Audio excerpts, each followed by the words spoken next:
utopia, and the images we have of utopia is actually us remembering what we lived like before. And when we have those images coming to our head, it's just we're remembering. We lived in a world where our life was around our relationship to Mother Earth and our relationship to each other.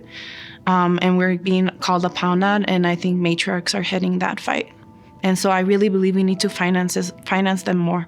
I believe that if there were matriarchs that had $1 million, everybody would become a millionaire, because the first thing that matriarchs do is share. I am from the borderlands, from the Sonoran Desert to be more precise, which is Coatzin, Cuapa, and Odom land. Chuktuak is like the biggest peak.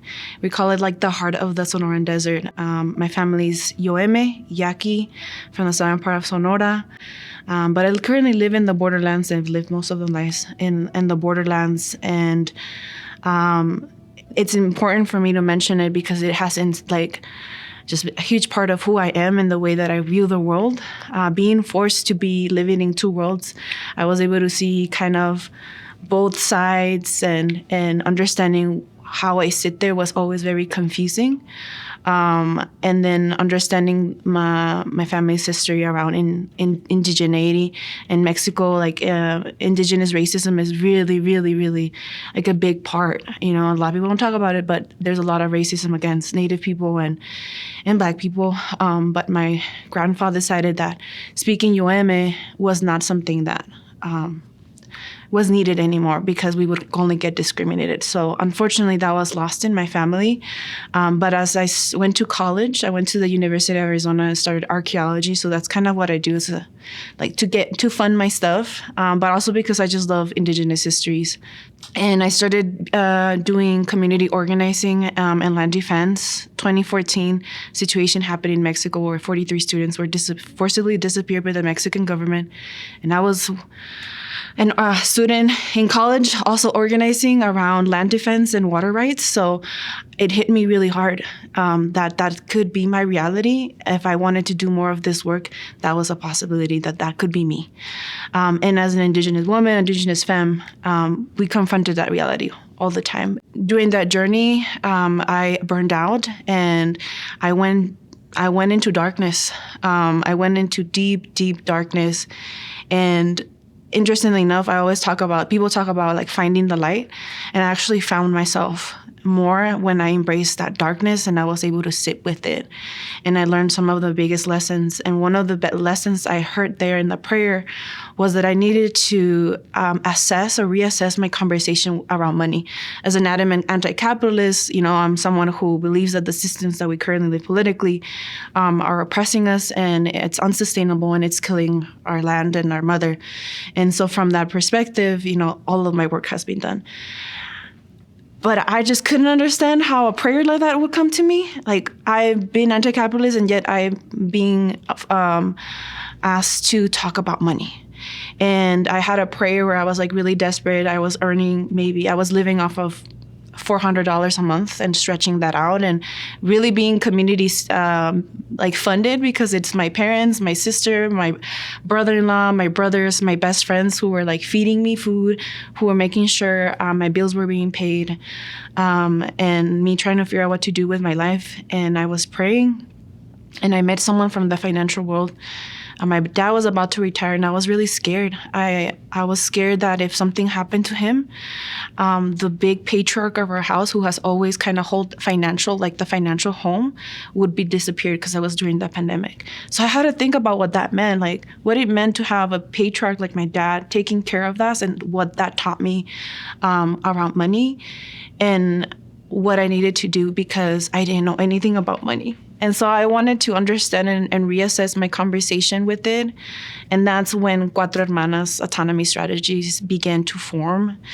I saw the need in my community, especially in the community organizing spaces, the art spaces, creative spaces. Women and queer people are the ones out there. I don't know where the men are at. But it's only women and queer people holding the front lines right now, putting their bodies on the line to defend Mother Earth. But everybody broke my heart that every time we were organizing, we were trying to figure out how to find money for food. We were figuring out how to pay gas. So because everybody was just bringing their little resources and figuring out how to move 20 people to do land defense. And it broke my heart that these people are putting their life on the line and they're barely making it. And I started to understand in my own world, and I started doing therapy about what trauma does to one's brain.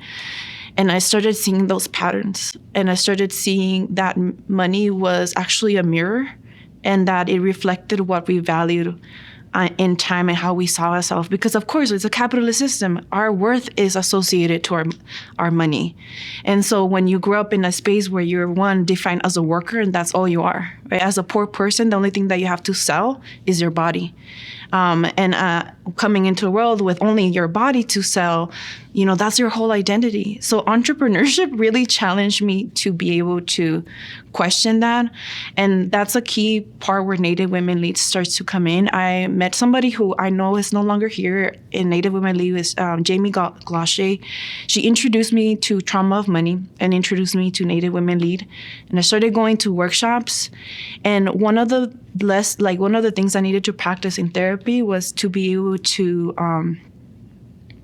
ask for help. And true healing looks like me being, not just me giving, but being able to receive. So Native Women Lead was a space that turned into a community where I feel really safe to ask for help. A community where I could be vulnerable about where I'm at financially and emotionally, because I also have survived an abusive relationship with a narcissist. So being able to have those conversations in spaces where business and quote unquote professionalism exists, as a creative person, neurodivergent, that is something that I always find challenging. But Native Women Lead doesn't lead in that way. I truly feel like we are centering our love in the work that we do.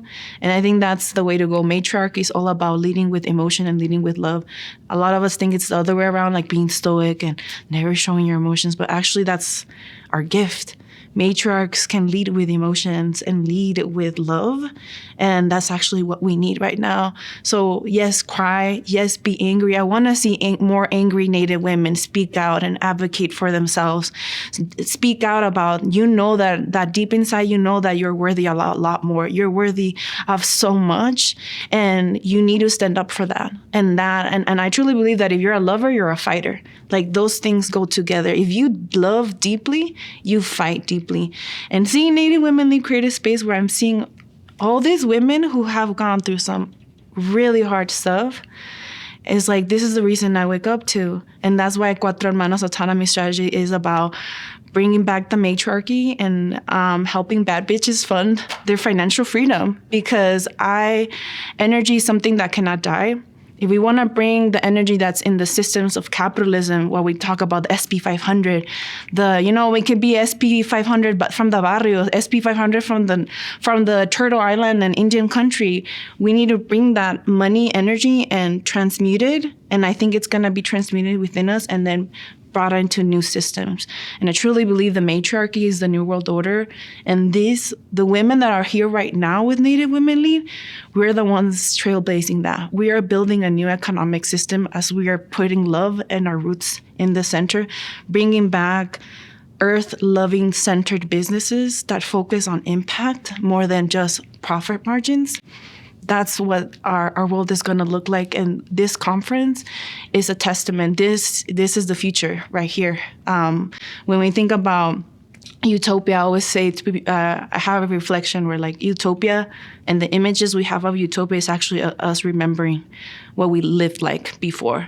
And when we have those images coming to our head, it's just we're remembering. We lived in a world where our life was around our relationship to Mother Earth and our relationship to each other.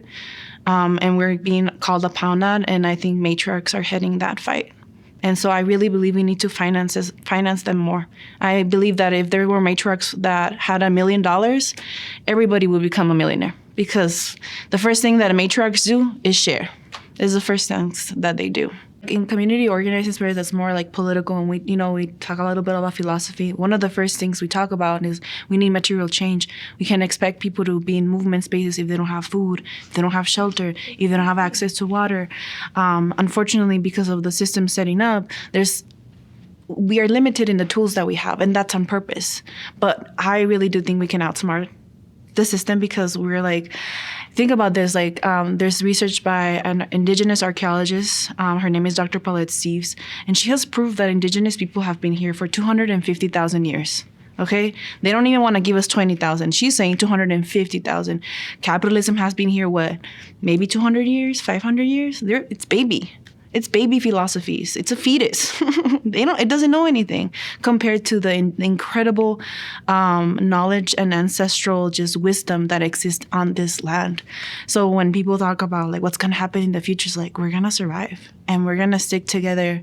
And again, as the matriarchs, we're the ones holding it down for everybody, honestly. And I truly, when I started having those conversations and meeting people like New Mexico Community Capital and understanding how y'all are using the resources as money to actually give food, water, and shelter, which is like their basic needs. And I feel like if we have more people like that, then we can have like more nuanced conversations on liberation movement, because everybody's calmed down and everybody's chill. And now everybody is well fed, well slept. Everybody's like in tune. So now we can have nuanced, complicated conversations. But everybody out here is traumatized as fuck. And they're trying to have conversations like, yeah, that's why we don't go anywhere. Because we're all traumatized and nobody really notices when we trigger each other, and we don't know about repair. So of course, nothing's sustainable. And that's what I'm interested in, is like, I want to bring resources that immediately change the material reality of my community, because I don't want to see them in the streets homeless. I don't want to see my nephews going hungry. Like so what can I do? Like, I can't wait 100 years for the system to change. I need it right now. And that, I think, where money plays an important role. I believe in liberation movement for everybody here.